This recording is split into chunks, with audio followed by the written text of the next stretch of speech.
Baik, Assalamualaikum warahmatullahi wabarakatuh. Pada kesempatan kali ini, kami dari kelompok 1 akan mempresentasikan hasil dari kerja kelompok kami dengan judul Landasan Utama Filsafat Pendidikan, yakni ontologi, epistemologi, dan aksiologi yang dibimbing oleh Ibu Andi Citra Pratiwi, SPD, MED.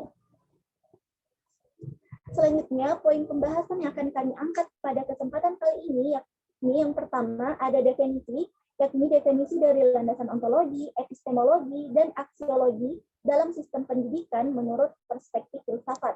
Yang kedua, implikasi dari landasan ontologi, epistemologi, dan aksiologi dalam filsafat pendidikan. Dan yang ketiga, ada contoh dari pemikiran ontologi, epistemologi, dan aksiologi dalam kehidupan. Sebelum memulai ke pemaparan materi, ada baiknya saya sebagai moderator memperkenalkan anggota dari kelompok 1 terlebih dahulu, yakni pertama ada Dirsa Kirani atau saya sendiri, yang kedua Devin Janji Travarian, yang ketiga Meliana Septin Kanan, dan yang keempat Siti Nurfadia.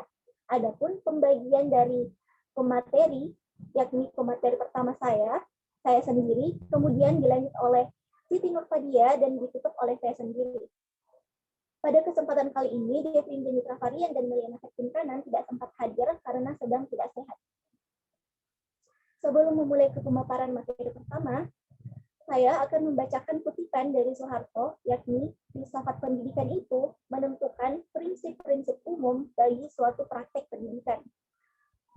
Langsung saja ke pemaparan materi pertama, yakni mengenai definisi dari ontologi pendidikan, epistemologi pendidikan, dan aksiologi pendidikan.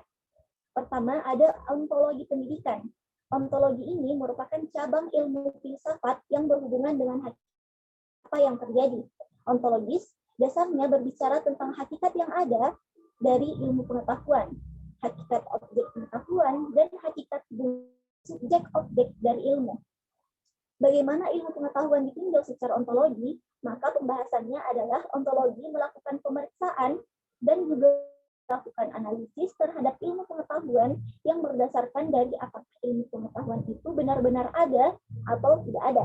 Contohnya saja pada manajemen pendidikan Islam. Secara ontologis, maka pembahasan itu terfokus pada manajemen pendidikan Islam itu benar-benar ada atau tidak. Jangan hanya program studinya saja, tapi sebenarnya itu sebetulnya tidak berbeda dengan manajemen pendidikan pada umumnya. Jadi, ontologis mencoba membuktikan dan menelaah bahwa sebuah ilmu pengetahuan itu benar-benar dapat dibuktikan keberadaannya. Selanjutnya, ada epistemologi pendidikan. Epistemologi ini membahas tentang sumber, proses, syarat, batas fasilitas, dan hakikat pengetahuan yang memberikan kepercayaan dan jaminan dari kebenaran. Epistemologi pendidikan juga merupakan metode yang digunakan untuk memperoleh pengetahuan tentang pendidikan dan berada pada tataran filosofis. Metode ini berusaha merumuskan dan memproses pengetahuan tentang pendidikan. Berdasarkan pengalaman para ilmuwan muslim, ada 5 macam metode yang digunakan untuk membangun pengetahuan tentang pendidikan. Di antaranya pertama ada rasional. Metode ini lebih menekankan pada penjelasan-penjelasan yang logis daripada aspek-aspek lainnya. Yang kedua ada metode intuitif. Metode intuitif atau intuisi adalah suatu pengetahuan yang langsung, yang mutlak, dan bukan sebuah pengetahuan mistik. Yang ketiga ada dialogis. Metode ini dilakukan melalui karya tulis yang disajikan dalam bentuk percakapan atau tanya jawab antara 2 orang ahli atau lebih berdasarkan argumentasi yang dapat dipertanggungjawabkan secara ilmiah. Yang keempat, ada metode komparatif. Metode ini dilakukan untuk mencari keunggulan-keunggulan maupun memadukan pengertian dengan pemahaman. Yang kelima, ada metode kritik. Adapun tahapan pelaksanaan metode kritik ini membangun epistemologi, yakni seperti mencermati objek kritik, merealisasikan objek kritik dengan pedoman atau pijakan, menemukan kesalahan-kesalahan, mencari alternatif pemecahan, dan menawarkan teori baru sebagai alternatif dari pemecahan masalah. Dan yang terakhir pada poin pertama ini adalah aksiologi. Aksiologi adalah ilmu tentang nilai yang membahas dengan ilmu dengan nilai. Apakah ilmu bebas dari nilai, dan apakah ilmu terikat dengan nilai? Karena berhubungan dengan nilai, maka aksiologi berhubungan dengan baik dan buruk, juga berhubungan dengan layak atau pantas, tidak layak, atau tidak pantas. Untuk materi selanjutnya akan dibawakan oleh Siti Nurfadia. Kepadanya saya persilahkan.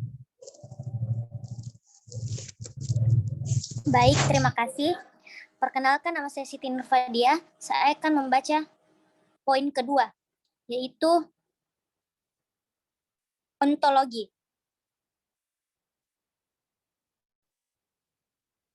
Ontologi diidentifikasikan dengan metafisika, yang juga disebut dengan protofilsafat atau filsafat pertama yang membahas realitas. Realitas adalah kenyataan yang selanjutnya menjurus pada sesuatu kebenaran. Realitas dalam ontologi ini melahirkan pertanyaan-pertanyaan. Apakah sesungguhnya hakikat realitas yang ada ini? Apakah realitas yang tampak ini sesuai realita materi saja? Adakah sesuatu di balik realita ini? Atau apakah realitas ini terdiri dari satu bentuk unsur menonisme, dua unsur, atau dualisme atau pluralisme dalam pendidikan? Kegiatan membina kesadaran tentang kebenaran yang berpangkal atas realita merupakan stimulus menyelami kebenaran tahap pertama. Dengan demikian, potensi berpikir kritis anak-anak untuk mengerti kebenaran telah dibina sejak awal oleh guru di sekolah ataupun oleh orang tua di keluarga. Yang kedua,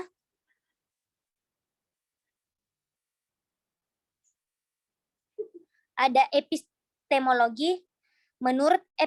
Menurut epistemologi, setiap pengetahuan manusia merupakan hasil dari pemeriksaan dan penyelidikan benda hingga akhirnya diketahui manusia.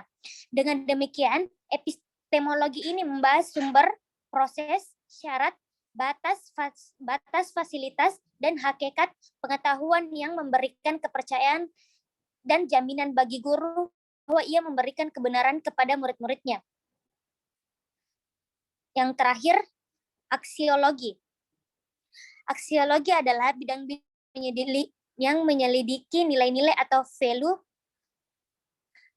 nilai dan implikasi aksiologi di dalam pendidikan ialah pendidikan yang menguji dan mengintegrasikan semua nilai, seperti nilai tindakan moral, nilai ekspresi keindahan, dan nilai kehidupan sosial politik yang di dalam kehidupan manusia dan membinanya ke dalam kepribadian anak. Pertanyaan yang berkaitan dengan aksiologi adalah apa?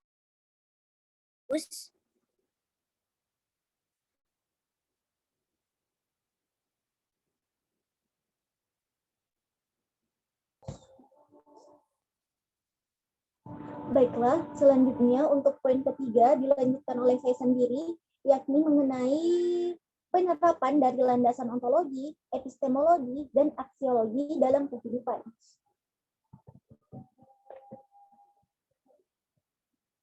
Yang pertama, ontologi. Ontologi ilmu meliputi seluruh aspek kehidupan yang dapat diuji melalui panca indera manusia. Contoh ontologi yang sudah umum diterapkan dalam kehidupan sehari-hari yaitu meja. Dalam ontologi, meja yaitu menggunakan realitas tentang meja. Realitasnya terdapat gambaran atau ide yang membuat kita mengenali sebuah meja, tidak peduli berapa banyak model meja yang ada, tidak peduli berapapun ukurannya, warnanya, dan fisiknya yang berbeda, benda tersebut tetaplah sebuah meja. Inilah yang menjadi realitas dari ide dan gambaran yang ada. Selanjutnya, epistemologi. Aspek terpenting yang dibahas dalam epistemologi yaitu sumber pengetahuan dan metode pengetahuan. Contoh dari epistemologi dalam kehidupan sehari-hari yang berhubungan dengan bagaimana kita mendapatkan ilmu pengetahuan, contohnya yaitu kursi. Pertanyaannya adalah bagaimana kita bisa tahu bahwa benda tersebut adalah kursi, dengan dan berdasarkan hal apa kita bisa memiliki pemikiran dan anggapan bahwa itu benar-benar sebuah kursi. Awal mula tentu kita memiliki pengetahuan dan menangkap keberadaan tentang kursi melalui panca indera. Setelah itu mulai dilakukan analisa yang dilakukan oleh akal kita. Akal kemudian mengkategorikannya menjadi sebuah ilmu pengetahuan yang membahas tentang kursi. Inilah yang menjadi praktek epistemologi dalam kehidupan sehari-hari, sama seperti benda-benda lainnya. Yang ketiga atau yang terakhir ada aksiologi. Aksiologi ini dapat dikatakan sebagai analisis terhadap nilai-nilai. Maksud dari analisis itu memberi arti, ciri, tipe, kriteria, dan status dari nilai-nilai. Sedangkan nilai yang dimaksud di sini yaitu menyangkut segala yang bernilai. Teori aksiologis memiliki ranah diantaranya yaitu tentang etika dan estetika.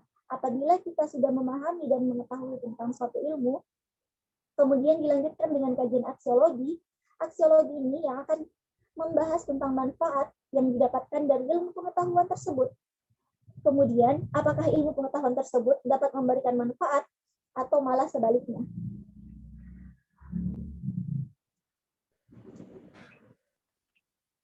Baiklah, sekiranya hanya itu yang dapat kami dari kelompok 1 presentasikan. Sebelum menutup presentasi pada kesempatan kali ini, saya akan menarik kesimpulan dari hasil materi yang didapatkan. Pada prinsip filsafat, filsafat itu menempatkan sesuatu berdasarkan kemampuan dan daya nalar manusia. Kebenaran dalam konteks filsafat adalah kebenaran yang tergantung sepenuhnya pada kemampuan daya nalar manusia. Kemampuan berpikir atau bernalar merupakan satu bentuk kegiatan akal manusia melalui pengetahuan yang diterima melalui panca indera, diolah, dan ditujukan untuk mencapai suatu kebenaran. Baiklah, terima kasih atas kesempatan yang diberikan dan perhatiannya. Saya menutup presentasi pada kali ini dengan Assalamualaikum